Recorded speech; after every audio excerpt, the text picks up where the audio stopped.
Hello guys, ഇന്നത്തെ പുതിയ video എന്ന് പറഞ്ഞു കഴിഞ്ഞാൽ എൻ്റെ ഒരു കൂട്ടുകാരന് അവൻ്റെ വണ്ടിയിൽ ഒരു ക്യാരേജ് ബാഗ് വെച്ചു.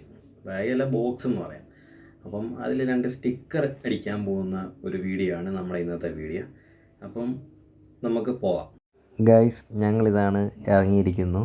ഇതിപ്പം നമ്മുടെ വീടിൻ്റെ ഇവിടെ നിന്ന് അങ്ങോട്ട് പോവുകയാണ്. ഞങ്ങൾ ചെയ്യാൻ പോകുന്ന സ്ഥലം എന്ന് പറഞ്ഞാൽ തിരുവല്ലയാണ്. തിരുവല്ല നമ്മൾ ഇച്ചിരി അങ്ങോട്ട് നീങ്ങുന്നത്, സിറ്റിയിലല്ല, കുറച്ചങ്ങോട്ട് മാറിയാണ്. അത്യാവശ്യം കുഴപ്പമില്ലാത്തൊരു കടയാണ്. ഞാൻ നേരത്തെ നമ്മുടെ കാറയിലൊക്കെ അടിച്ചേക്കുന്നത് ആ കടയിൽ നിന്നാണ്. അപ്പോൾ അന്നേരം ഞാൻ അവനോട് പറഞ്ഞത് നമുക്ക് അവിടെ പോയി ചെയ്യാമെന്ന്. കാരണം നമ്മളിവിടെയൊക്കെ ഉണ്ടായിരുന്നു കടകളൊക്കെ, കുറേ സ്ഥലത്ത് അടുത്തടുത്തൊക്കെ 4 കിലോമീറ്റർ 3 കിലോമീറ്റർ കടകളുണ്ടായിരുന്നു. പക്ഷെ എല്ലാം പൂട്ടിപ്പോയി. എനിക്ക് തോന്നുന്നു എന്ത് കാരണത്താലാണ് ഈ പൂട്ടി പോകുന്നതെന്ന് ചോദിച്ചാൽ ഇപ്പോൾ ഈ മറ്റേ വെഹിക്കിൾമാരുടെ ഒരു വിഷയമാണ്. നമുക്കിപ്പം ഓവറായിട്ട് സ്റ്റിക്കർ അടിക്കാനോ അങ്ങനെയുള്ള കാര്യങ്ങളൊന്നും പറ്റത്തില്ലല്ലോ. അപ്പം അങ്ങനെ ആയതുകൊണ്ട് എനിക്ക് തോന്നുന്നു ഇത് എന്തോ പറയുന്നത് കടകളെല്ലാം പൂട്ടിപ്പോകുന്നതാണെന്ന് എനിക്ക് തോന്നുന്നു. കാരണം അല്ലെങ്കിൽ ഇപ്പോൾ ഒരു സ്റ്റിക്കർ കടയും നമ്മളിവിടെ നിലവിലില്ല അടുത്തെങ്ങും. ഞങ്ങളിപ്പോൾ ഒരു 15 കിലോമീറ്റർ അപ്പുറം പോയിട്ടാണ് ഞങ്ങളിപ്പോൾ ഒരു വണ്ടിയിൽ സ്റ്റിക്കർ അടിക്കാൻ പോകുന്നത്. ഇതിനകത്ത് എന്തോ അടിക്കാന്ന് വെച്ചാൽ വേറൊന്നുമല്ല, നമ്മളാ ഗ്യാരേജ് ബോക്സിലാണെങ്കിൽ അവൻ ഒരു ഗ്യാരേജ് ബോക്സിൽ ഒരു എന്തോ പറയുന്നത് ഒരു സ്റ്റിക്കർ, 3 സ്റ്റിക്കർ, 2 സൈഡിലും പിന്നെ ഒരു ചെറിയൊരു സ്റ്റിക്കർ, വണ്ടിയുടെ പേര് വെച്ചൊരു ചെറിയൊരു സ്റ്റിക്കർ, അത്രയും നമ്മൾ അടിക്കാൻ ഉദ്ദേശിക്കുന്നുള്ളൂ. പക്ഷേ ഈ ഒരു 2 സ്റ്റിക്കർ 3 സ്റ്റിക്കർ അടിക്കാൻ വേണ്ടിയാണ് നമ്മളിപ്പോൾ 15 കിലോമീറ്ററിന് അപ്പുറം വന്നേക്കുന്നത്. ഇപ്പോൾ ഞങ്ങൾ ഇതിൻ്റെ ഒരു ഷോർട്ട് കട്ട് ഇടവഴി പിടിച്ച് ഞങ്ങളിങ്ങനെ അങ്ങോട്ട് പൊക്കോണ്ടിരിക്കുകയാണ്. ഇതിപ്പോൾ ഈ ഇടവഴി അങ്ങോട്ട് ഇറങ്ങിക്കഴിഞ്ഞാൽ നമ്മളിപ്പോൾ തിരുവല്ല മെയിൻ റോഡിലൂടെ ഇനിയാടും. ആ റോഡെന്ന് പറഞ്ഞാൽ നമ്മുടെ ചെങ്ങന്നൂർ തിരുവല്ല സിറ്റിയിലോട്ട് പോകുന്ന റോഡാണിത്. ഇപ്പോൾ ഈ ചാടാൻ പോകുന്ന ആ റോഡിലോട്ടാണ്. ആ റോഡിലോട്ട് നമ്മൾ ഇറങ്ങുന്നതിന് റൈറ്റ് സൈഡിൽ കാണുന്ന ഒരു കടയാണ്. ആ കട നിങ്ങൾക്ക് ഇപ്പോൾ കാണിച്ചു തരാം ഞാൻ. നമ്മളിപ്പം മെയിൻ റോഡ് എടുത്താറായിരിക്കണം. ഇച്ചിരി അങ്ങോട്ട് ഇറങ്ങിയാൽ മതി. ചൂട് അങ്ങോട്ട് ഇറങ്ങി കഴിയുമ്പോൾ മെയിൻ റോഡ് എത്താം. നിങ്ങളവിടെ അടുത്ത് ഇതുപോലെ ഇങ്ങനെ സ്റ്റിക്കർ കടകൾ എന്തെങ്കിലും ഇതുപോലെ പൂട്ടിപ്പോയിട്ടുണ്ടെങ്കിൽ ഒന്ന് പറയണേ, കമൻറ്റിൽ പറയണേ. നമുക്കിപ്പോൾ ഇവിടെ ഇല്ല നിലവിൽ. ഇടണമെങ്കിൽ ഇതുപോലെ ടൗണിൽ പോകണം. ഒന്നെങ്കിൽ ഇവിടെ വരണം, അല്ലെങ്കിൽ പത്തനംതിട്ട സിറ്റിയിൽ പോകണം, അല്ലെങ്കിൽ തിരുവല്ല ടൗണിൽ വരണം. നിങ്ങളുടെ അവസ്ഥയായി. അതുകൊണ്ട് ഇവിടുത്തെ ഈ വലസൈഡിൽ കാണുന്നതാണ് നമ്മുടെ കട. ഇപ്പോൾ ഞാൻ കാണിച്ചു തരാം, കടയെ കാണിച്ചു തരാം. കണ്ട, ഇതാണ് ഹൈവേ. ഇപ്പോൾ അവിടെ ഒരു സിഗ്നലുണ്ട്. ഈ സ്ഥലം ഇച്ചിരി ഇങ്ങോട്ട് മാറിയാണ്. ഇപ്പം ഞാൻ കാണിച്ചു തരാം, കട ഞാൻ കാണിച്ചു തരാം. ഇപ്പം ഞാൻ നേരത്തെ അവിടെ ചെന്നപ്പം സ്റ്റിക്കറുടെ മാത്രമുള്ളായിരുന്നു. ഇപ്പോൾ ഇവിടെ അക്ഷയ കേന്ദ്രവും പിന്നെ അവരുടെ ഹെൽമറ്റും അങ്ങനെയൊക്കെ കൊടുക്കുന്ന ഒരു കട പോലെ ആയതുകൊണ്ട് ഇതാണ് റെയിൻബോ. ഇതാണ് കട.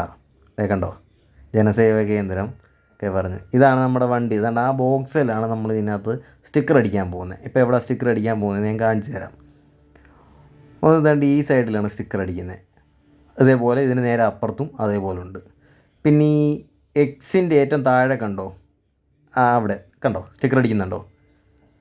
അവിടെയാണ് നമ്മളിപ്പോൾ സ്റ്റിക്കർ അടിക്കാൻ ഉദ്ദേശിച്ചത്.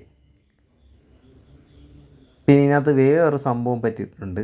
നമ്മൾ അവിടെ മാത്രമല്ലായിരുന്നു, ഈ സൈഡിൽ പഠിക്കുന്ന കാര്യം പറഞ്ഞല്ലോ. കുറച്ചൊരു പണി കിട്ടി. എന്തോന്ന് ചോദിച്ചു കഴിഞ്ഞാൽ നമുക്കിത് അടിക്കാൻ പറ്റിയില്ല. കാരണം ആ ബോക്സിൽ അടിച്ച സ്റ്റിക്കർ നിൽക്കത്തില്ല എന്നാണ് പറഞ്ഞേക്കുന്നത്. അത് എന്തുകൊണ്ടാണെന്ന് നമുക്കറിയത്തില്ല. അതുകൊണ്ട് നമ്മൾ അപ്പുറം ഇപ്പുറം അടിക്കുന്ന പരിപാടി ഞങ്ങൾ നിർത്തി. അതുകൊണ്ട് അവിടെ മാത്രം അടിച്ചിട്ട് ഇങ്ങ് പോരുന്നു. ഇത് കണ്ടോ, ഞാനിപ്പോൾ വീട്ടിലോട്ട് പോകുന്ന വഴിയാണ്. നമ്മളവിടുന്ന് തിരിച്ചു നമ്മൾ വീട്ടിലോട്ട് കയറുകയാണ്. അപ്പോൾ ആ ചെറിയൊരു സ്റ്റിക്കർ മാത്രമേ നമ്മൾ അടിച്ചുള്ളൂ. അതായത് നമ്മൾ വീടെത്തി നമ്മൾ ഇറങ്ങുകയാണ്. അപ്പോൾ ഗൈസ് കണ്ടല്ലോ, കാരണം നമ്മൾ പ്രതീക്ഷിച്ച രീതിയിലൊന്നും അടിക്കാൻ പറ്റിയില്ല. കാരണം എന്താണെന്ന് വെച്ച് കഴിഞ്ഞാൽ അവർ പറയുന്നത് ആ മെറ്റീരിയൽ, അതായത് ആ മെറ്റീരിയൽ ഉദ്ദേശിക്കുന്ന ഈ മാറ്റ് ടൈപ്പാണ് ആ ബോക്സ്. അപ്പോൾ മാറ്റ് ടൈപ്പ് ആയതുകൊണ്ട് അതിനകത്ത് സ്റ്റിക്കർ ഒട്ടിച്ചാൽ നിൽക്കത്തില്ലെന്നാണ് അവർ പറയുന്നത്. പക്ഷേ എനിക്ക് തോന്നുന്നത് അവനും അത് തന്നെയാണ് പറഞ്ഞത്. എന്താണെന്ന് വെച്ച് കഴിഞ്ഞാൽ ഇതിനകത്ത് ക്വാളിറ്റി കുറഞ്ഞ ഒരു സ്റ്റിക്കർ ആയിരിക്കും അവരുടെ കയ്യിൽ ഇരിക്കുന്നത്. മനസ്സിലായോ? ക്വാളിറ്റി കുറഞ്ഞ ഒരു സ്റ്റിക്കർ ആയതുകൊണ്ടായിരിക്കണം അത് ഒട്ടിച്ചപ്പം പശയില്ലായിരുന്നു. ഞങ്ങൾ ട്രയൽ അടിച്ച് നോക്കിയായിരുന്നു, പക്ഷേ അത് വീഡിയോക്കകത്ത് എടുക്കാൻ പറ്റിയില്ല. അപ്പോൾ ട്രയൽ അടിച്ച് നോക്കിയപ്പോൾ അത് പശക്കുറവ്. അപ്പോൾ അതിൻ്റെ പകരമായിട്ട് ആ സ്റ്റിക്കറിൻ്റെ കളർ മാറ്റിയാണ് ഒരു വൈറ്റ് കളർ സ്റ്റിക്കർ ആ ഒരു ചെറിയൊരു പോർഷൻ മാത്രം ഒട്ടിച്ചേ. അതിൻ്റെ വീഡിയോ കണ്ടല്ലോ നിങ്ങൾ, ആ ഒരു പോർഷൻ മാത്രം.